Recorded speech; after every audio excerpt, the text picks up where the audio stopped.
प्रिय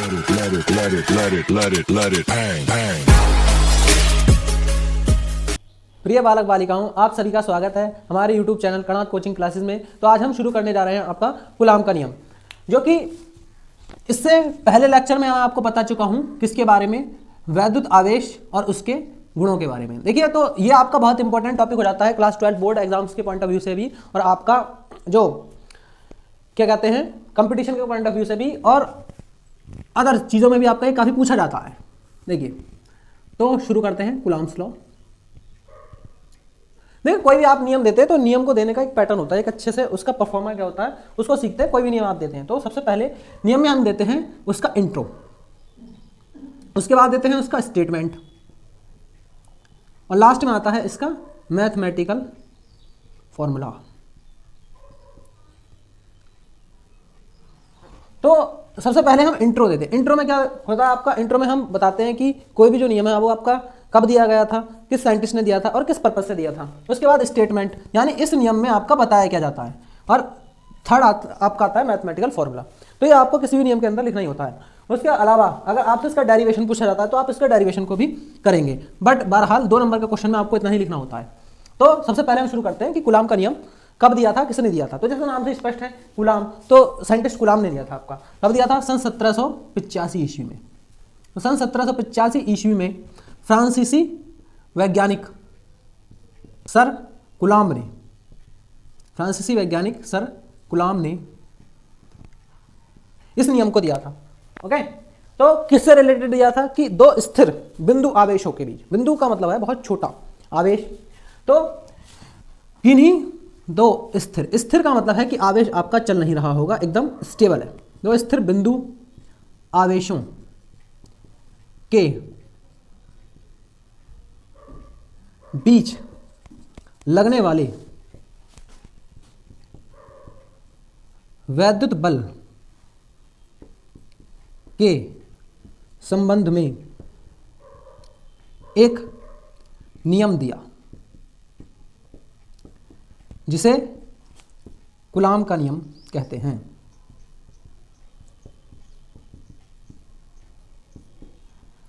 तो यह आपका इसका इंट्रो हो गया, एक कथन। इसके बाद आएगा, तो इंट्रो में आपने पहले दिया कि कब दिया था, किसने दिया था, सर कूलाम ने दिया था, और किससे रिलेटेड दिया था, 2 स्थिर बिंदु आवेशों के बीच लगने वाले वैद्युत बल के संबंध में। ठीक है, इसे हम क्या कहते हैं, कूलाम का नियम कहते हैं। तो इस तरह से आपका इसका इंट्रो हो जाता है। अब देखिए, इसके बाद कहते हैं हम इसका कथन देते हैं। तो कथन नेक्स्ट पैराग्राफ में आएगा। इसके लिए लिखते हैं हम यहाँ पर इस नियम के अनुसार, या आप ऐसे भी लिख सकते हैं कूलाम के नियम के अनुसार। तो कूलाम ने जो नियम दिया था हम उसको एक बार पहले मैथमेटिकली समझते हैं। ठीक है, तो बल संबंधित आता है, यानी इन्होंने बल के बारे में बताया था। बल को लिखते हैं F से, और क्या बताया था कि ये अनुक्रमानुपाती होता है। किस किस के, दो आवेश अगर आपके यहाँ पर लिए गए हैं, पहला है Q1, दूसरा है Q2, ये दोनों बिंदु आवेश हैं, और इनके बीच की दूरी कितनी है, स्मॉल r है। तो इस बारे में इन्होंने बताया था कि जो बल होता है वो दोनों आवेशों Q1 और Q2 के परिमाण के लिए हम लगाते हैं यहाँ पर ये आपका मॉडुलस, इनके गुणनफल के अनुक्रमानुपाती तथा बीच की जो दूरी है r, इसके वर्ग के व्युत्क्रमानुपाती होता है। तो ये बताया था इन्होंने। तो इसी को हम यहाँ पर लैंग्वेज में लिखेंगे। कैसे लिखेंगे कि क्या बताया इन्होंने कि 2 स्थिर बिंदु आवेशों के बीच, यानी किन्हीं 2 स्थिर बिंदु आवेशों के बीच लगने वाला आकर्षण या प्रतिकर्षण। देखिए, आकर्षण क्या होता है, पास बुलाना, यानी कि खींचना इसको, और प्रतिकर्षण का मतलब क्या होता है, दूर हटाना। इसको इंग्लिश में हम कहते हैं अट्रैक्ट करना और रिपेल करना। तो इन्होंने ये बताया कि किन्हीं 2 स्थिर बिंदु आवेशों के बीच लगने वाला आकर्षण या प्रतिकर्षण का बल, यानी आकर्षण भी हो सकता है, प्रतिकर्षण भी हो सकता है। जैसे लास्ट लेक्चर में आपको बताया कि अगर सेम आवेश होते हैं, आपके सेम टाइप के होते हैं, पॉजिटिव या नेगेटिव, तो वो एक दूसरे को क्या करेंगे, प्रतिकर्षित करेंगे, उसे हम प्रतिकर्षण बोलते हैं, दूर हटाना बोलते हैं। और अगर दोनों अलग अलग हैं, विजातीय आवेश हैं, दोनों एक दूसरे को क्या करेंगे, आकर्षित करेंगे। तो इस तरह से आपका ये जो बल है वो आकर्षण या प्रतिकर्षण दोनों में से किसी का हो सकता है। आकर्षण या प्रतिकर्षण बल उन दोनों आवेशों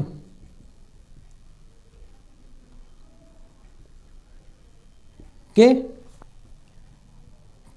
परिमाण के लिए हमने यहां पर लगाया है आपका मॉडुलस, परिमाणों के गुणनफल, यानी गुणा इनकी होगी गुणनफल के अनुक्रमानुपाती होता है, तो इसलिए ऊपर आएंगे। आपका अनुक्रमानुपाती का मतलब ये है सिंपल कि अगर इन दोनों में से किसी एक की वैल्यू बढ़ेगी तो एफ की वैल्यू बढ़ेगी, फोर्स की वैल्यू बढ़ेगी। परिमाणों के गुणनफल के अनुक्रमानुपाती तथा उनके बीच की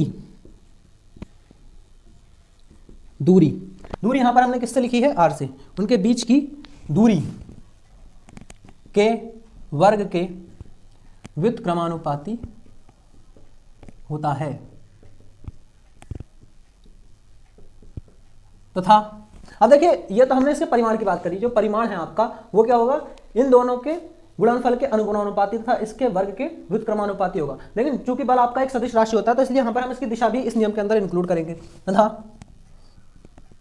इसकी दिशा, इसकी दिशा इस बल की जो दिशा है, इसकी दिशा दोनों आवेशों को मिलाने वाली रेखा के अनुदिश होती है। तो देखिए अब यहां पर वर्ड समझते हैं अनुदिश। अनुदिश का मतलब क्या है, देखिए अगर ये रेखा है, डॉटेड वाली जो लाइन हमने खींची है, इन दोनों आवेशों को मिला रही है, तो जो बल लगेगा वो आपका इसके अलोंग ही लगेगा, यानी कि इसके इधर या इधर अंदर की तरफ भी लग सकता है। ओके, तो इसका मतलब होता है अनुदिश। ऐसा नहीं कि एक आवेश आपका यहाँ रखा, एक आवेश यहाँ पर रखा है तो ये बल इस पर इस तरीके से लगा देगा, इस तरीके से नहीं लगाएगा। इस पर जो बल लगाएगा तो इसको मिलाने वाली और इसको मिलाने वाली जो रेखा है उसके इधर या फिर इधर ही ये बल लगा सकता है, इसको बोलते हैं अनुदिश। तो देखिए इस तरह से ये काम करता है आपका। तो ये आपका दो चीज़ें हमने इसके अंदर समझा दी आपकी, कौन कौन सी। पहला स्टेटमेंट, स्टेटमेंट में हम देते हैं कि कब दिया गया था और किसने दिया था, और फिर हमने इसके इसके पहले इंट्रो में हम ये बताते हैं कि कब दिया था और किसने दिया था, फिर हम बताते हैं इसके कथन में मतलब किस तरीके से ये काम आपका करता है। अब देखिए इसके बाद आता है आपका मैथमेटिकल स्टेटमेंट। तो मैथमेटिकल स्टेटमेंट लिखने से पहले आपको जो मैथमेटिकल स्टेटमेंट में जो चीजें आई हैं उनके बारे में जानकारी देनी होती है। तो मैथमेटिकल स्टेटमेंट में क्या था, आपका Q1 और Q2 थे और आपका R यानी कि दूरी थी। तो यानी आप इस कथन को लिखने से पहले यहाँ पर क्या लिखेंगे, इसकी लैंग्वेज लिखेंगे। लैंग्वेज में क्या लिखेंगे, जो आपका डायग्राम है उसी के अनुसार लिखेंगे कि माना दो बिंदु आवेश Q1 व Q2 एक दूसरे से R दूरी पर स्थित हैं, तब कूलाम के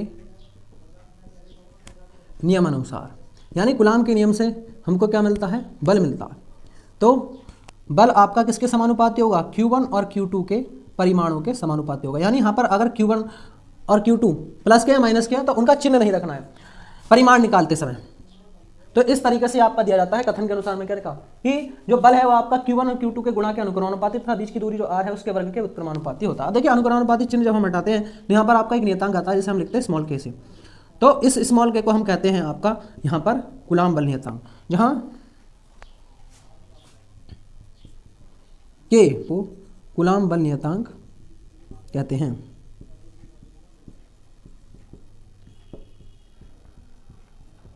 यदि आवेश आपके निर्वात या वायु में, निर्वात का मतलब है जहां पर कुछ भी नहीं होता, वायु भी नहीं होती है, ठीक है, या वायु तो आपको पता ही है कि आसपास जो भी गैसों का मिश्रण है हमारे उसे हम वायु कहते हैं।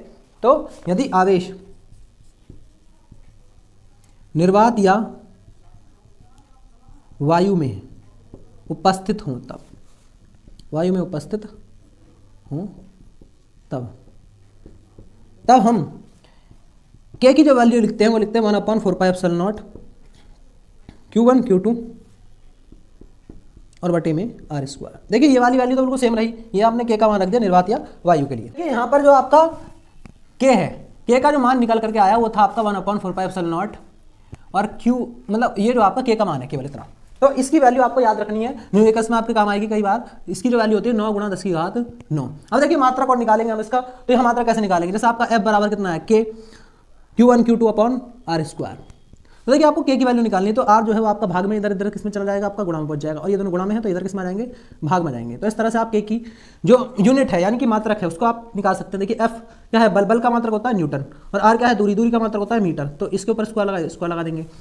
क्यों क्या है आपका आवेश का मात्रक कूलाम, इसका भी कूलाम, तो कूलाम की गुणा हो जाएगी कूलाम स्क्वायर। तो इस तरह से आपके पास के का जो मात्रक बनता है वो आपका निकल मीटर स्क्वायर देखिए पहला क्या है न्यूटन, फिर मीटर स्क्वायर और बटे में आपका कूलम स्क्वायर। तो इस तरह से आप इसका मात्रक निकालेंगे। अब देखिए तो ये मात्रक कैसे निकलता है ये मैंने आपको बता दिया। अब देखिए इसके बाद आता है आपका यहाँ पे जो नीचे जो आपकी राशि आई है ये एप्सिलॉन नॉट, इसकी वैल्यू आपको याद रखनी है। ये पूछी जाती है आपसे एग्जाम्स के अंदर बहुविकल्प यानी MCQs क्वेश्चंस में। तो इसकी वैल्यू होती है 8.854 गुणा 10⁻⁻12 और इसकी यूनिट उलट हो जाएगी, कूलम स्क्वायर पहले जाएगा, न्यूटन डैश मीटर स्क्वायर बाद में हो जाएगा।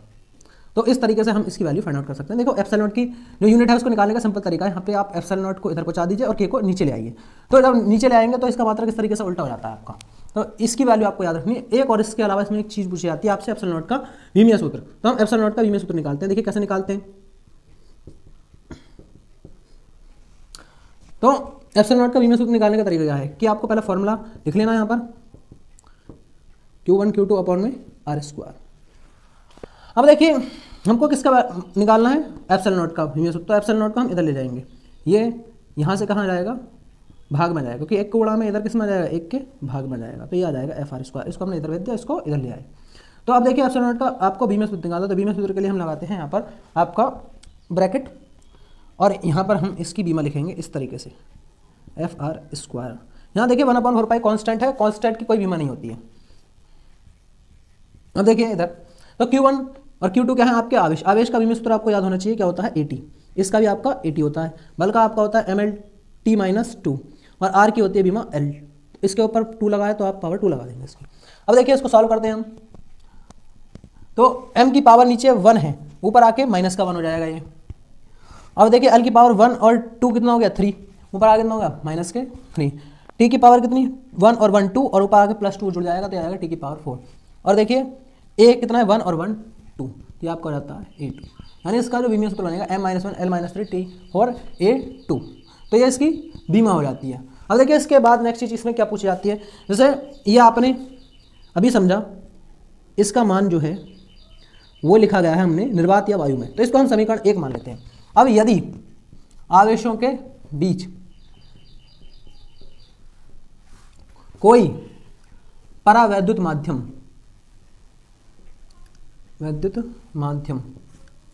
उपस्थित, यदि परावैद्युत माध्यम उपस्थित हो तब।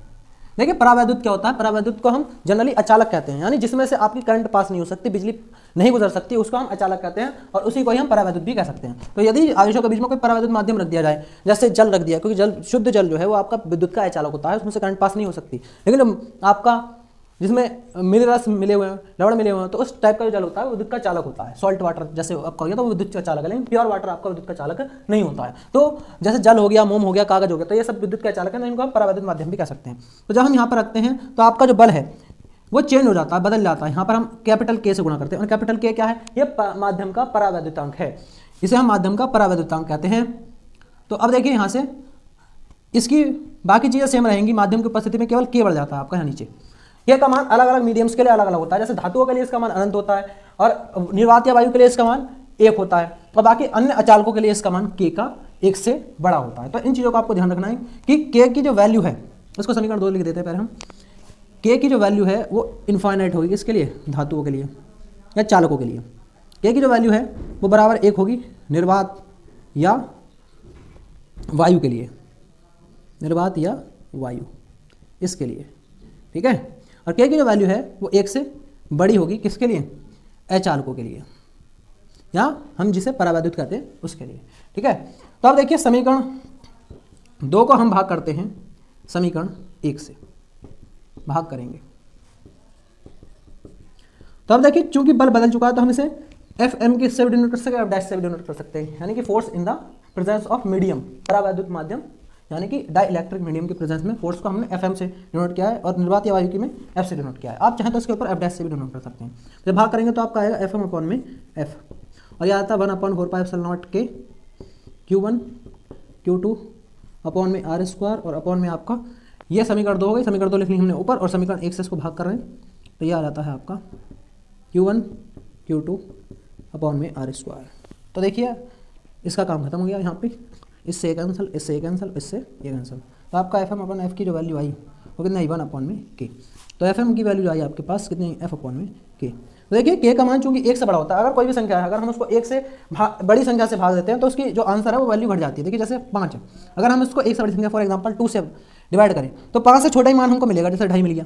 ओके, तो इस तरीके से अगर हमारे पास पहले बल f था और अगर हमने कैसे यानी किसी एक से बड़ी संख्या से भाग दिया तो बल निकल करके आएगा वो क्या आएगा, कम आएगा। तो इस तरह से हमको ये पता चलता है कि अगर दो माध्यमों के बीच, दो आवेशों के बीच में कोई परावर्तित माध्यम रख दिया जाता है तो आपका जो लगने वाला विद्युत बल है उसका परिमाण घट जाता है। तो आज के लेक्चर में यहीं तक, इसी के साथ बने रहिए हमारे YouTube channel Kanad coaching classes के साथ। जय हिंद, जय भारत।